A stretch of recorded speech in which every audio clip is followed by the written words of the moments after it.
Se possível, deixe o like para uma melhor divulgação do conteúdo. Se possível, faça a inscrição se não o fez, para que o canal possa crescer e outras pessoas possam aprender aquilo que você está aprendendo aqui. Fique com Deus e tudo de bom.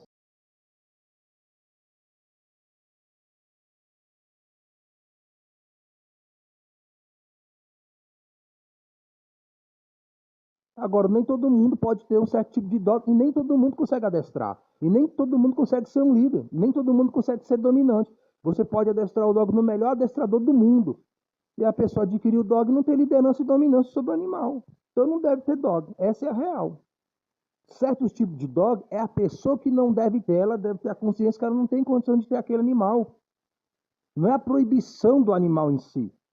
E eu sou a favor de como se tira a carteira de motorista, que deveria ter um curso com aprovação, etc., como para automóvel, moto, que a pessoa mostrasse que tem capacidade e habilidade de ter um animal, com certos aspectos de combate, de guarda e proteção. A pessoa tem que mostrar que tem habilidade com automóvel no trânsito. A pessoa tem que mostrar que tem habilidade de dominar um animal apenas com a sua presença. Eu tenho um manejo, eu fiz um vídeo que eu faço a obediência do Baruque sem falar nada. Sem falar nada, só com sinais. E às vezes nem uso sinais. Só minha maneira de eu me comportar, de eu olhar no meu corpo, o dog já entende o que eu quero dele, porque eu passei isso para ele. Então eu tenho um manejo com o Baruque através de som, de sinais, de gestos, de comportamento e também através de sons, de palavras, onde o dog me obedece. Aí por causa de pessoas que têm mau manejo, porque podem ver, todos geralmente acidentes que acontecem com animais, é pessoas que têm um antimanejo, geralmente humanizado. E tem um dog que elas não têm dominância, não têm liderança.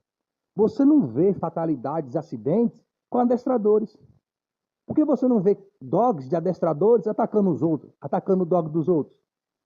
Porque o contexto dessas pessoas que não entendem é que se você treinar o dog para guarda e proteção, para o combate, você está ensinando ele a ser agressivo. Não, o dog já tem aquela agressão para a função.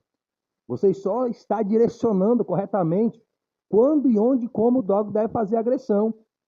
E ele tem manejo para não fazer agressão não sendo necessário. Vejam se os acidentes que acontecem não é de pessoas que não têm um dog adestrado. Você não vê acidentes, fatalidades, adversidades de agressão ao próximo a pessoas de dogs adestrados. Pessoas que têm um manejo como o meu, você não vê fatalidade. Os combates que o Baruque teve, tem alguns gravados aqui no YouTube, no canal, foi dogs que vieram atacar ele, estavam soltos. O dog precisou se defender. Se ele tivesse de focinheira, quem sabe ele não estaria aqui hoje. Quem sabe eu também não estaria. Ou estaria faltando algum membro meu ou dele próprio. Se ele não pudesse defender. Você vai passar num lugar, eu já passei em lugares, que dogs vieram em matilha. Quando eu soltei o Baruque da guia, os dogs tudo recuaram, porque perceberam que o dog ia se defender. Quando eu virei o Baruque, pro lado deles, eles foram embora. Enquanto eu estava com o Baruque na guia, no junto, os dogs vindo para cima, e o Baruque na dele, sem mostrar reação nenhuma. Quando eu dei o comando pro Baruque se defender, que o Baruque virou e estufou o peito, os dogs fugiram. Outras vezes eu precisei soltar, porque geralmente eu busco afastar, mas tem dog que não afastou. Aí eu tive que soltar o Baruque, os dogs fugiram, o Baruque foi atrás. Se tivesse de focinheiro ali e não pudesse combater, a fatalidade era certa. Então vejam que essas leis são por causa de quem tem um manejo ruim. E criticam o manejo quando se trabalha guarda e proteção. Se vê um vídeo trabalhando guarda e proteção, essas pessoas que trazem essas fatalidades e leis como essa, são essas mesmas que criticam, que trazem as adversidades no dia a dia. Vou enfatizar mais uma vez, reparem nos vídeos de fatalidades com dog, com pessoas, etc. São pessoas que não têm um dog adestrado, você não vê isso acontecendo com dogs adestrados. Você não vê dogs adestrados com mau comportamento, porque ele foi educado. O dog tem que ser educado, e não é humanizando o dog que você educa o animal. Não é com a visão de ser humano. Você tem que ter uma visão canina, entender essa mentalidade e transmitir o manejo dentro da natureza do animal, não dentro da sua natureza como ser humano. Você não consegue adestrar nem você mesmo, você não consegue controlar nem você mesmo, você não consegue nem se dominar. Aí quer transmitir isso para o animal como? Porque adestramento você tem que se dominar primeiro. O adestramento você tem que se condicionar psicologicamente primeiro, para depois transmitir dominância e liderança. Então, muitas pessoas desequilibradas, sinto informar, com o animal. Aí não tem um equilíbrio de discernir entre um ser humano e um animal. E o comportamento que se deve ter com esse animal para que ele obedeça, para que ele tenha um bom comportamento. Veja. Fazer exercícios parece difícil para você, tente estar doente. Se comer bem parece difícil, tente se alimentar por uma sonha. Se caminhar 1 hora parece difícil, tente fazê-lo numa cadeira de rodas. Se depender de rotinas parece difícil para você, tente passar a sua vida dependendo de pílulas. Se dedicar 30 minutos ao treino parece difícil, tente passar meses numa cama de hospital. O que quer que você faça será difícil, então escolha bem as suas dificuldades. Tente passar toda a sua vida deixando de fazer coisas porque você está cansado. De repente, se um estilo de vida saudável parece difícil, tente passar toda a sua vida sem se sentir bem consigo mesmo. Portanto, cuide-se. Observação. O relato desse conteúdo tem aspectos que estão entre 15 e 20 anos. Hoje eu vivo uma realidade diferente desses dias, mas eu acredito que em algum lugar ainda possa haver essas situações. Isso fica de alerta para a salvação da sua alma. Eu lembrei de algo interessante que nessa época tem um pastor chamado Pastor Serafim.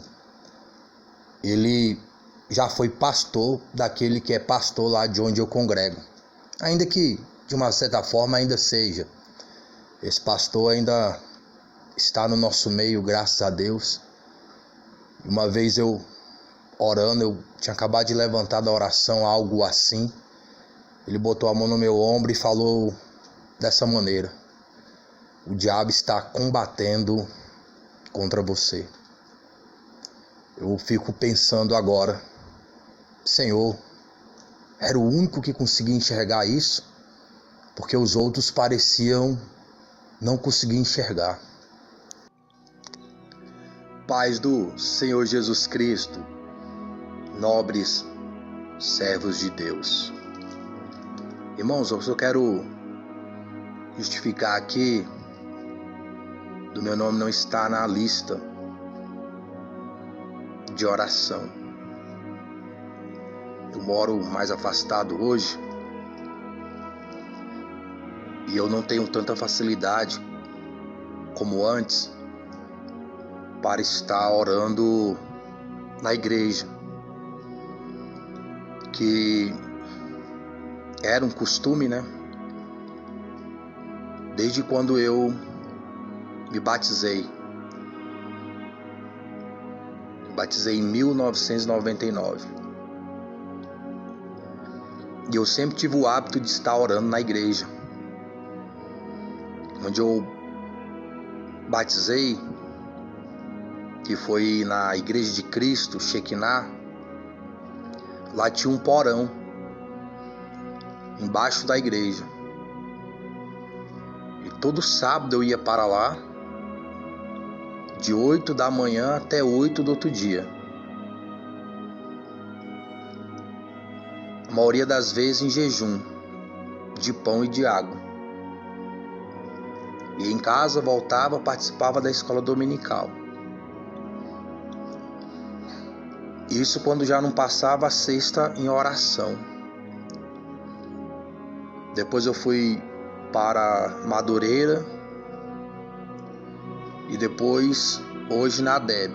Eu fiquei 2 anos na Igreja de Cristo, uns 5 anos na Madureira e todos esses anos na ADEB.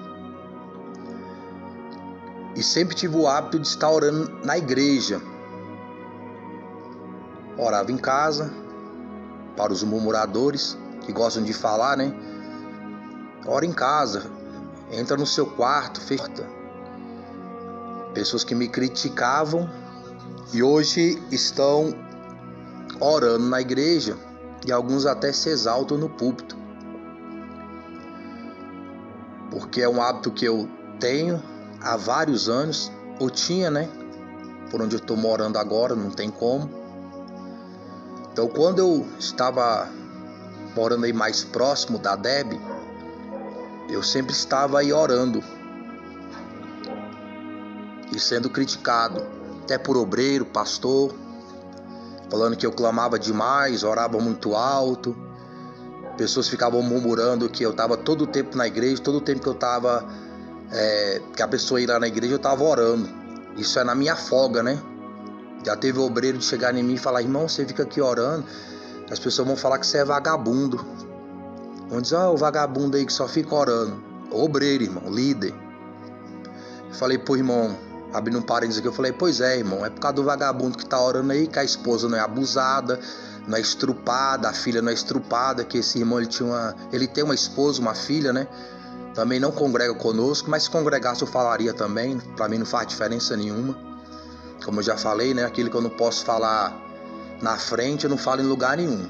Então, se eu falo e a pessoa não está presente, é porque eu me garanto em falar na frente da pessoa também, etc.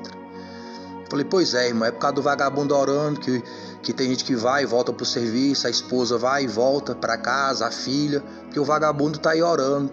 E Deus tá dando graça, dando livramento. Regalou os olhos para mim e nunca mais veio com essa conversa. Pessoas que botavam um bilhetinho aí na Deb, para mim não orar.